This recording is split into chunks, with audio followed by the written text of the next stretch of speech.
नमस्कार दोस्तों।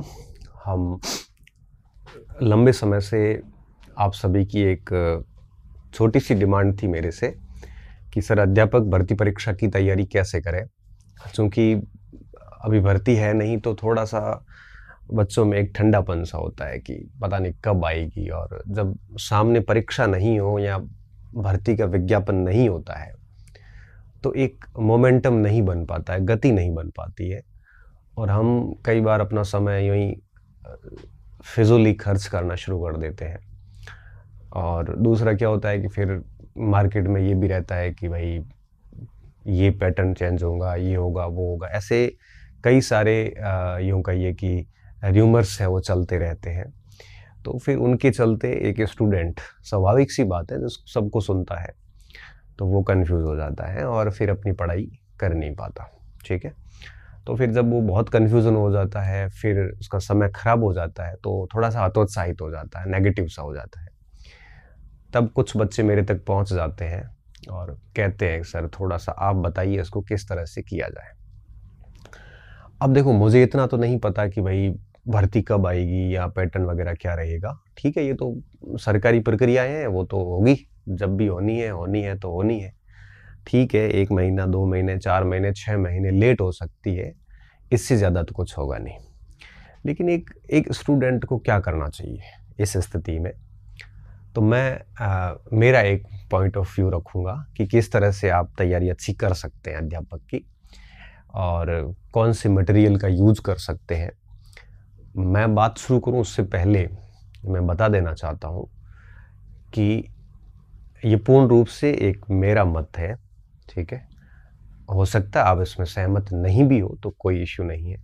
हो सकता है कि ये मत आपके लिए फ़ायदेमंद हो, तो आप उसको ठीक है अनुसरण कर सकते हैं। पार्शियली भी फ़ायदेमंद हो सकता है, कुछ चीज़ें ठीक लगेगी आपको, कुछ नहीं भी लगेगी। आपको हो सकता है कि बिल्कुल भी ठीक ना लगे, तो वो आपकी एक प्रकार से स्वतंत्र सोच है। कोई मजबूरी नहीं है, बाध्यता नहीं है, है ना? आपके ऊपर कुछ भी थोपा नहीं जा रहा है। इसलिए आप बिल्कुल ठीक लगें तो कर लेना, नहीं तो कोई इश्यू नहीं, मैं मेरा फ़र्ज़ निभाऊँगा, ठीक है? अब देखिए, सबसे पहली बात कि पात्रता होगी, मुख्य होगी, ये सब होते रहेगी, होनी है, परीक्षाएँ तो 2 होगी और कब होगी, कैसे होगी, ये सरकार समय-समय पे बताती रहेगी और जब भी आएगी भर्ती आती रहेगी। मैं तो ये मानता हूँ कि एक स्टूडेंट ने जिसने भी बीएड या बीएसटीसी करी है, उसको इन प्रश्नों में उलझे बिना अपने काम पे लग जाना चाहिए, ताकि जब भी भर्ती आएगी, उसको निराशा नहीं होगी क्योंकि वो अपना सिलेबस पढ़ चुका होगा।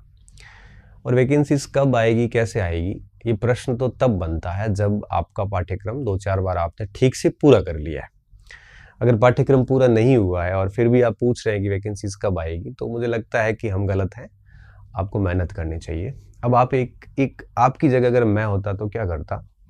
देखो, मैं मोटे-मोटे आंकड़े बताऊँगा, आप इसमें गलती मत निकालना, मोटे-मोटे आंकड़े, ठीक है? अध्यापक भर्ती परीक्षा चाहे L2 हो, चाहे L1 हो, इसके सिलेबस को हम 5 भागों में बाँट देते हैं। एक तो आता है इसमें पूरा राजस्थान का सामान्य अध्ययन, ठीक है? अब देखिए, राजस्थान सामान्य अध्ययन इसलिए लिख रहा हूँ कि इसमें आपके इतिहास, संस्कृति, भाषा, भूगोल, समसामयिक, राजस्थान का जीके वगैरह सब आ जाता है। और राजस्थान का सामान्य अध्ययन, और सामान्य अध्ययन में आपको पता है कि क्या-क्या रहता है। राजस्थान का ज्योग्राफी रहती है, राजस्थान का इतिहास रहता है, राजस्थान की संस्कृति रहती है और राज व्यवस्था का भी एक आधा टॉपिक है उसमें।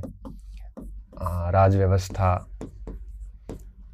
ठीक है? और इसके साथ-साथ में आपकी भाषा और इसके साथ-साथ में समसामयिक और एक आपके सामान्य जीके, जिसमें कोई छोटी-मोटी योजनाएँ, प्रतीक चिन्ह, खेल खिलाड़ी, उस टाइप से। ये सब राजस्थान का सामान्य अध्ययन है, ठीक है? देखो, राजस्थान के सामान्य अध्ययन की बात करें तो इसमें ये सारी बातें जो है वो शामिल हो जाती हैं और ये पोर्शन एक अहम रोल रखता है परीक्षा में, अध्यापक की परीक्षा में। इसकी जो दूसरा भाग है, इसमें हम ले सकते हैं शिक्षण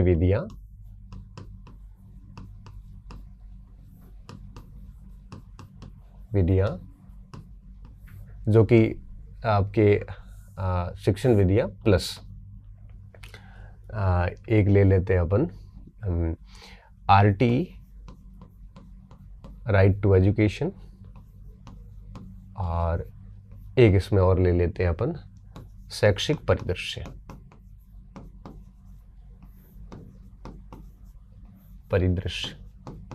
एक ये भाग है, ठीक है। तीसरा जो भाग है उस भाग में आपके मनोविज्ञान और प्लस ICT ले लो, ठीक है, ICT। और चौथा जो भाग अपन ले लेते हैं वो है आपके विषय, ठीक है। विषय में आपके SST आ जाता, पर्यावरण आ जाता है, मतलब भाषा आ जाती है, जो भी है, अब लिखूंगा नहीं विषय में, ठीक है। सब्जेक्ट L1 में L2 में कुछ इसी टाइप से है।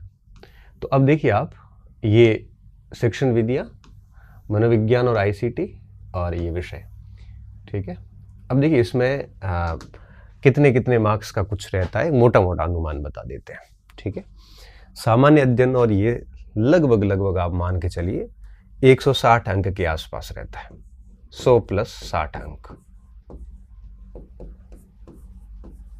आप कहोगे सर नहीं सर, आप इससे कम होता है, तो मैं कहूँगा देखो राजस्थान का सामान्य ज्ञान, भूगोल, इतिहास, संस्कृति, भाषा, ये रहती है आपके 100 अंकों की। फिर करंट अफेयर्स और आपके राजस्थान GK वगैरह, ये 30-40 सवाल और हो जाते हैं, कुल मिला के 160 अंक हो जाते हैं, लेकिन 50-60 के आसपास लगभग बैठ जाता है। इससे ज़्यादा ही होता है, मैं एक मोटा मोटा अनुमान बता रहा हूँ, ठीक है। दूसरा है टीचिंग मेथड, जो कि 40 अंकों के होते हैं, ठीक है। और शैक्षिक परिदृश्य RT वगैरह, ये लगभग 20 अंक के आसपास होते हैं, ठीक है। तो ये हो जाता है आपके 60 अंक। अब ये कोई वैसे क्या है कि कुछ ऊपर नीचे चलता रहता है, क्योंकि सिलेबस के अंदर जैसे एक पोर्शन है राजस्थान GK का, दूसरे पोर्शन में इन्होंने एक पॉइंट लिख लिया कि राजस्थान शैक्षिक परिदृश्य एंड राजस्थान का GK, और उस टाइप से, तो ठीक है 5-7 नंबर ऊपर नीचे हो सकता है, मोटा मोटा मैं बता रहा हूँ। मनोविज्ञान और ICT, और एक है आपकी विषय। अब ये 220 हो गए, पीछे बचे 80 नंबर, ठीक है।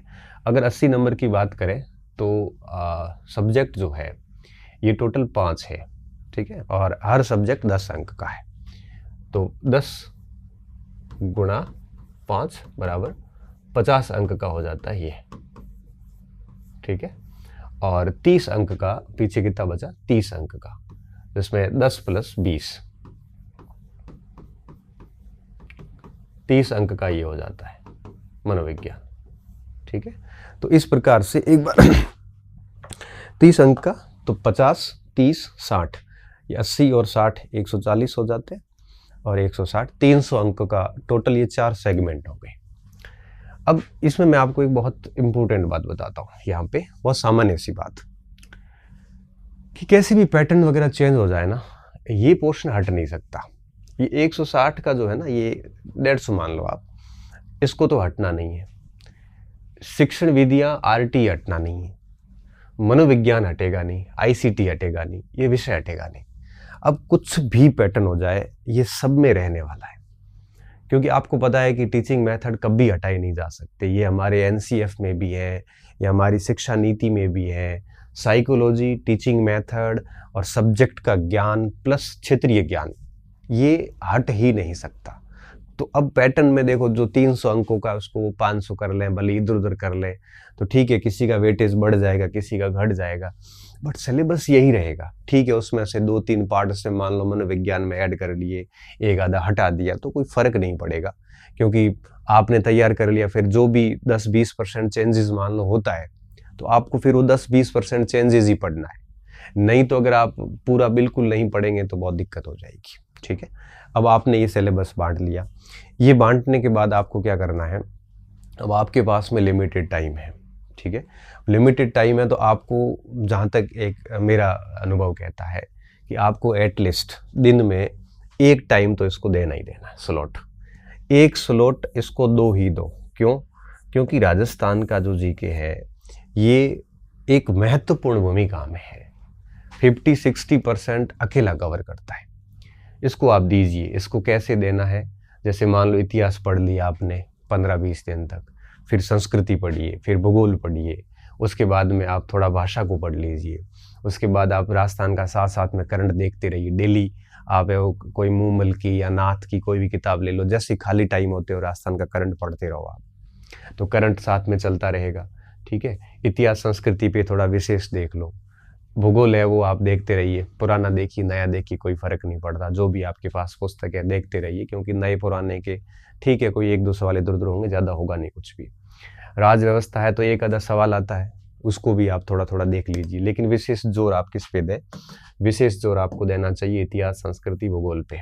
ठीक है, और भाषा है तो आपको पता है कि 11वीं-12वीं के अंदर राजस्थानी भाषा की किताब चलती है, वो पढ़ लीजिए, उसमें से भी 2-3 सवाल अच्छे से आ जाते हैं। ठीक है, तो इस तरह से इसकी किताबें मैं बाद में बताता हूँ, पहले आपको बता रहा हूँ किसको कितने स्लॉट देने हैं। 1 स्लॉट आप इसको डेली दीजिए। ठीक है, आप इसको 3-4 घंटे भी दे सकते हैं, 2-3 घंटे भी दे सकते हैं। अगर आपका राजस्थान जी के बहुत आउटस्टैंडिंग है, मतलब ज़बरदस्त है, गलत होता ही नहीं है प्रश्न वहाँ पे, तो थोड़ा कम टाइम दे दीजिए। आपका राजस्थान जी के थोड़ा कमज़ोर है तो थोड़ा अधिक टाइम दे दीजिए, बट स्लॉट रख लो एक आप, जैसे मॉर्निंग में रख लिया तो मॉर्निंग में 2-3 घंटे, जैसा राजस्थान जी की बेहद कमज़ोर है तो 4-5 घंटे सुबह सुबह पूरा राजस्थान जी के पढ़ जाए बढ़िया। अब ये आपको सीईटी में भी फ़ायदा दे देता है, हर जगह मोस्टली फ़ायदा दे देता है। ठीक है, 1 स्लॉट आप इसको दे दीजिए, कन्फर्म करके दे दीजिए। अब आता है दूसरा पॉइंट। दूसरे पॉइंट में आप इन दोनों को एक साथ स्लॉट दे दीजिए, 1 स्लॉट।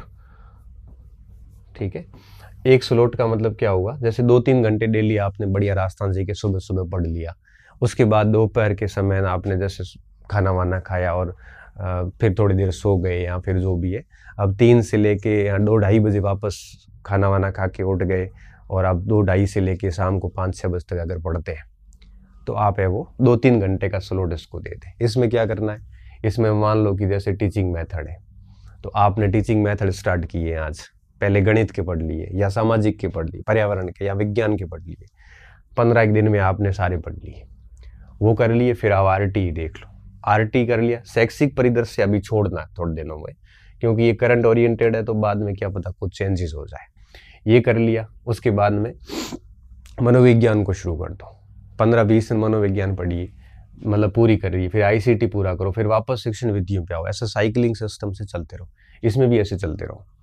तो इससे क्या होगा कि आपको ये दोनों पोर्शन दिन में एक साथ चलेंगे तो ये आपके कितने हो गए? देखो 60 और 30, 90 और 160, मतलब 250 अंकों का कोर्स आपका एक साथ चलता रहेगा। अब आपको रात को अगर समय मिलता है 2-3 घंटे का, बहुत अच्छे पढ़ाकू है, तो 1 स्लॉट आप इसको दे सकते हैं। ठीक है, अब आप इसको कैसे दे सकते हैं? रात का 1-2 घंटे दे सकते हैं आपको।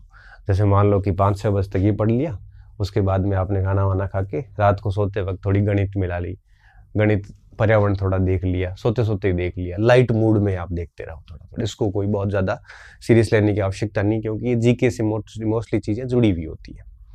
L1 में तो ये सब्जेक्ट इतने हार्ड होते नहीं है ना, और L2 में डेफिनेटली हार्ड होते हैं, तो L2 वालों को इस पर ज़्यादा जोर देना पड़ेगा। ठीक है, तो इस तरह से आप अपने पूरे दिन को ऐसे 3-3 घंटे में भी बांटते हैं ना, तो भी 8-9-10 घंटे का आपका शेड्यूल डेली बैठ जाता है।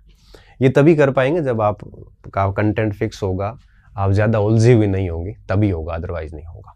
ठीक है, तो इस तरह से दिन को आप 3 स्लॉट में भी कर सकते हैं। आप कहोगे कि नहीं सर 3 स्लॉट नहीं होते, मैं 2 स्लॉट में ही कर सकता हूँ, तो 1 स्लॉट इसको कर लो, 1 में ये 2 रख लो, फिर ये 1 बच जाता है, थोड़ी समस्या का कारण बनता है। तो ये कर सकते हो कि भाई आप इसको तो आपको टाइम देना ही है 1-2 घंटे, थोड़ा इसको भी देना है और विषय को भी देना है। कोशिश ये करिए कि आप 3 स्लॉट साथ में लेके चलिए और फिर आप पढ़ते जाइए बस। ठीक है, और रैंडम पढ़ते जाओगे और 4-5 बार जब पढ़ लोगे इसको, तो आराम से इसका सिलेबस आपका तैयार हो जाएगा। ये पहली बार में बहुत टाइम लगेगा, 5-6 महीने भी लग सकते हैं, दूसरी बार में थोड़ा कम टाइम लगेगा, फिर अधिक नहीं लगेगा, है ना, और तीसरी बार चौथी बार पे आओगे तो फिर तब तक परीक्षा आ जाएगी और आपका बहुत ही अच्छे से तैयार हो जाएगा। और थोड़ा सा भी पढ़ा हुआ होगा ना, तब भी आप ऑप्शन को एलिमिनेट करके बड़े आराम से उत्तर निकाल सकते हैं। ये ज़्यादा सोचना नहीं है कि भाई याद नहीं हो रहा है। और हाँ, एक और चीज़ ध्यान रखना, बहुत गहराई में नहीं पढ़ना है, क्योंकि जिसके सिलेबस बहुत अधिक होते हैं, इससे कम सिलेबस क्या होगा, ये बहुत अधिक सिलेबस है। जिनके सिलेबस बहुत अधिक होते हैं उनके पेपर के लेवल जो है ना बहुत आसान आते हैं, ज़्यादा हार्ड नहीं आते हैं। तो बहुत ही ऊपरी ऊपरी ज्ञान रखिए, आपको बहुत विद्वान बनने की आवश्यकता नहीं, क्योंकि अगर आप जैसे इनमें विद्वान बनने की कोशिश करोगे तो ये सब छूट जाएंगे, है ना। और अगर आप नॉर्मल देखोगे तो सारा अच्छा सा कर लोगे, और पेपर बेहद नॉर्मल आता है, ज़्यादा हार्ड पेपर नहीं आएगा। पेपर हार्ड कब आते हैं, जब सिलेबस छोटा हो। सिलेबस बहुत बड़े होते हैं ना, तो अब प्रश्न 150 बनाने, टॉपिक आपके 150 है, एक पार्ट से एक प्रश्न बनाना है। अब मुगल काल पूरा ही पढ़ लो, सवाल तो एक आएगा, हो सकता नहीं भी आए। राजस्थान की अर्थव्यवस्था भी एक जगह लिखा हुआ है विषय में, तो इसमें हालांकि वो शामिल हो जाती है। अर्थव्यवस्था पूरी पढ़ोगे ना 3 महीने लगते हैं, सवाल एक आएगा, गारंटी नहीं आए, नहीं भी आए। तो थोड़ा सा समझदार बनना आप, कि जिनका टॉपिक बहुत बड़ा है और सवाल एक आधा आता है, उनको आप छोड़ भी सकते हो। ऐसा 10 नंबर का छोड़ दोगे ना तो कोई इशू नहीं है। जैसे राजस्थान के राजवंश है, राजवंश पूरे पढ़ लो आप, सवाल 1 या 2 आएंगे, वो आप पुराने पेपर मिला लोगे ना तब भी वो 2 सवाल सही हो जाएंगे। लेकिन उन्हीं राजवंशों को अगर आप किताब से पढ़ना शुरू करोगे तो वो आपके 10 नकेला ले लेता है। तब मैं कई स्टूडेंट को कहता हूँ, राजस्थान के राजवंश छोड़ दो, आप राजस्थान की अर्थव्यवस्था छोड़ दो, राजस्थान की राजव्यवस्था का बड़ा पार्ट छोड़ दो। अब इन तीनों टॉपिक को अगर आप करते हो तो 1 से 1.5 महीना लगेगा, और इन दोनों टॉपिक से खींच के 3 या 4 सवाल आते हैं, खींच के बता रहा हूँ। और अगर आप इसी समय को किसी और जगह यूटिलाइज करोगे तो 3-4 सवाल का गैप ऐसे ही निकल जाएगा। तो थोड़ा सा आपको इस हिसाब से समझदार बनने की आवश्यकता है, ठीक है। तो इस तरह से बांट के और अपने ऐसे 3 स्लॉट करके आप पढ़ सकते हो।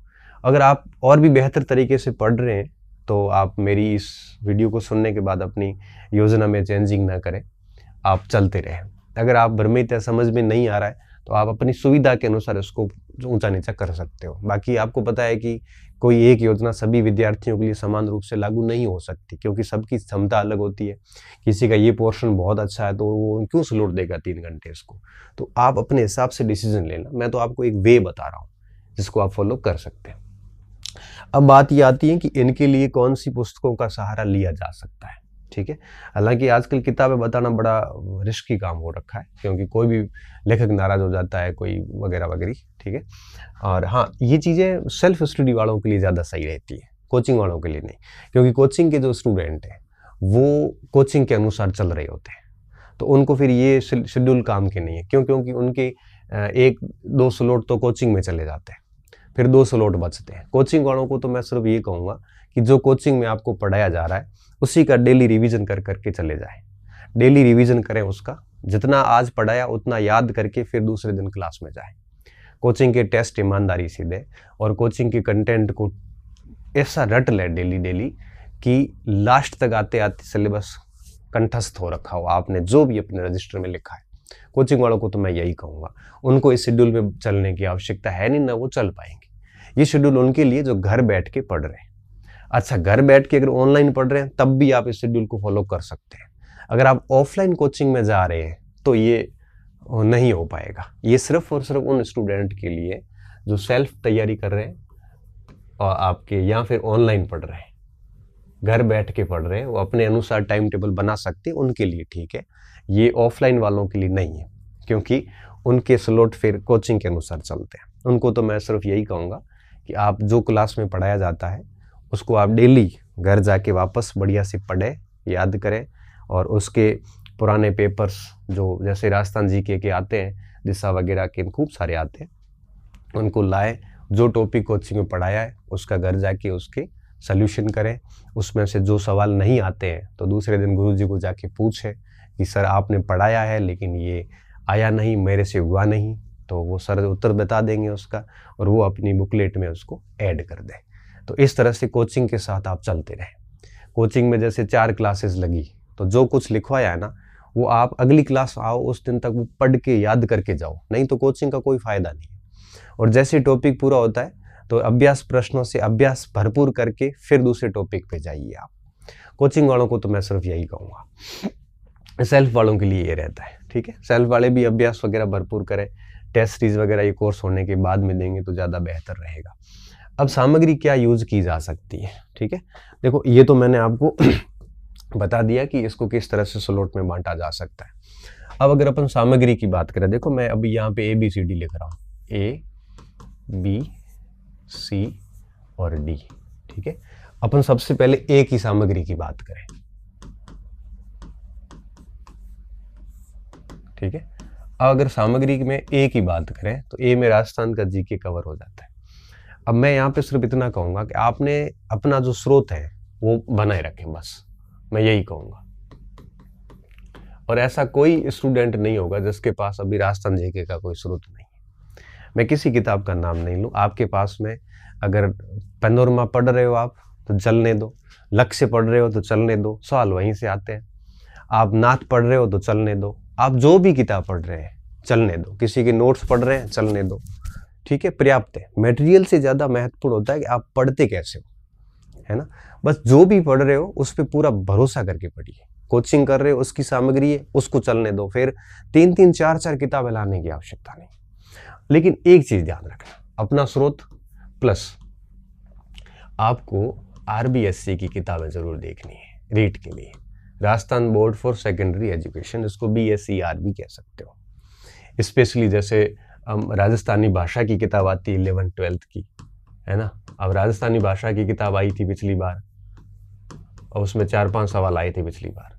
ये किताब है, ये 11th-12th में आती है, उसको आप पढ़ सकते हो। इसके अलावा आपकी राजस्थान की इतिहास संस्कृति की, राजस्थान बोर्ड की जितनी भी 9th-10th की राजस्थान अध्ययन की किताबें वगैरह जो आती है, और राजस्थान सामाजिक विज्ञान वगैरह, राजस्थान का जी के जहाँ जाना है वो किताबें ले सकते हो। उसकी आप शॉर्ट में नोट्स बना सकते हो, है ना। आप जो भी है ये सारे कार्य कर सकते हो। RBSC का सहारा जरूर ले, आप कोचिंग भी जा रहे हैं तब भी ले लीजिए, कोई दिक्कत नहीं है। 2-5 मिनट आधे घंटे का टाइम लगता है, वहाँ से कुछ ऐसे अनछुए से फैक्ट आते हैं जो परीक्षा में कई बार पूछ लिए जाते हैं। अब शिक्षक और लेखक दोनों भले ये दावा कर लें कि हमने RBSC बेस्ड पढ़ाया है, फिर भी आप उसको पढ़िए किताब को, क्योंकि अगर वो पढ़ाया भी है और लिखाया भी है, लेखक ने लिखा भी है कि मैंने RBSC का सारा निचोड़ लिख लिया, तब भी आप किताब पढ़े, क्योंकि कई बार उनकी नज़र से कोई फैक्ट छूट जाता है। आपको पढ़ने में कोई टाइम नहीं ज़्यादा लगेगा, इसको आप बेस बनाएं, ठीक है, पहली बात। और अपना स्रोत जो भी है वो ले लें। तीसरी बात, बड़ी बड़ी ऑथेंटिक किताबों से बचें आप। मैं तो यही कहूँगा कि जैसे RP व्यास है, राघवेंद्र मनोहर है, ये किताबें आप L1 L2 के लिए लेके बैठोगे ना तो आपको नुकसान ही है, फायदा कुछ नहीं। मैं इन किताबों की आलोचना नहीं कर रहा हूँ, आप मेरे भाव को समझना। जैसे RP व्यास है, अब उसमें आप 1857 की क्रांति पढ़ने बैठोगे तो उसमें लगभग 101 पेज है क्रांति के, जहाँ तक मुझे याद आ रहे, 70-80 से तो अधिक है। इतने कितने पेज एकीकरण में है, अब कब पढ़ोगे उसको, फिर उसके शॉर्ट नोट्स कब बनाओगे। फिर केवल राजस्थान जी के अकेला थोड़ी ना है, आपके पास 4 सेगमेंट है, मैंने अभी आपको बताया। तो इस प्रकार से आप बचिए, कोशिश करिए कि ऑथेंटिक बड़ी बड़ी जो किताबें हैं, जो जनरली लोग सजेस्ट करते हैं कि आप वो पढ़ लीजिए, आप MS शर्मा को पढ़ लीजिए, आप उसको हुकमचंद जैन नारायण माली की बड़ी किताब आती है उसको पढ़ लीजिए, गोपीनाथ शर्मा पढ़िए वो। लेकिन अगर आपको प्रोफेसर की तैयारी करनी है तब पढ़िए। अगर आपको लगता है कि आपको राष्ट्रीय इतिहास में आपको आगे जाना है तो पढ़िए। आप हिस्ट्री में आप मास्टर कर रहे हैं तो पढ़िए। आप फर्स्ट ग्रेड के लिए भी पढ़ सकते हैं, कॉलेज के लिए पढ़ सकते हैं, लेकिन सेकंड ग्रेड अध्यापक CET इन एग्जाम्स के लिए कोई ज़रूरी नहीं। कोई एक आधा सवाल अगर गाइड वाइड से बाहर चला भी गया तो सबके लिए चला जाएगा, कोई गारंटी नहीं कि आप उन बड़े ऑथेंटिक पुस्तकों को पढ़ के आप सवाल निकालोगे। मैं इन किताबों का आलोचक नहीं हूँ, मैं ये कहना चाह रहा हूँ कि इसमें फंस गए ना तो आप बाहर निकल नहीं पाएंगे, बेसिकली बात ये। अच्छा, फिर भी आप कह रहे हो कि नहीं हमने उन उस बड़ी बड़ी किताबों को, राघवेंद्र मनोहर को 10-10 बार पढ़ा है, नोट्स पढ़ाए, हाँ तो फिर जारी रखिए, वो बेस्ट है, ठीक है। तो अपना स्रोत जो भी है आप पढ़ते रहिए, उसको बेस्ट है वो। RBSC को फॉलो कीजिए, इसको ज़रूर पढ़ना आप। और साथ में ऑथेंटिक किताबें जो है उनको साइड में रख दो अभी, ये बाद में आप पंडित बन जाना, कोई प्रॉब्लम नहीं है। लेकिन परीक्षा पास करने के लिए उन किताबों को, इस लेवल की परीक्षा के लिए, वही बात है ना कि भाई छोटे से लीग मैच है और आप 160 की बॉल पर प्रैक्टिस करवाओगे तो मामला ठीक नहीं है ना। परीक्षा के लेवल को ध्यान में रखना पड़ता है। साथ में इसकी आपकी दिशा वगैरह की जो GK की किताब आती है 2020 वगैरह, उसमें सारे ये आते हैं राजस्थान जीके के मैटर। उससे भरपूर अभ्यास कीजिए। जैसे ही पाठ पूरा होता है उससे आप प्रश्न मिलाइए, और हो सकता है तो आपके स्रोत से वगैरह में उस चीज़ को ऐड कर दीजिए। नोट्स बना रहे तो नोट्स में ऐड कर दीजिए। नोट्स बनाना ज़्यादा फायदेमंद रहता है, क्योंकि शॉर्ट में नोट्स होते हैं तो रिवीजन बहुत फास्ट हो जाता है। ठीक है, तो बाकी कोई बड़ी किताबों की ज़रूरत नहीं है। और अगर आप कहीं से कोचिंग कर रहे हैं तो मुझे लगता है कि आप अगर कोचिंग कर रहे हैं और आपको लगता है कि ठीक है, पुराने प्रश्न दिशा में जब आप अभ्यास करोगे और कोचिंग से आपको, कोचिंग के कंटेंट से आपको अगर 80% 90% सवाल मिल रहे हैं, आप क्योंकि अभ्यास करोगे तो आपको पता चल जाएगा।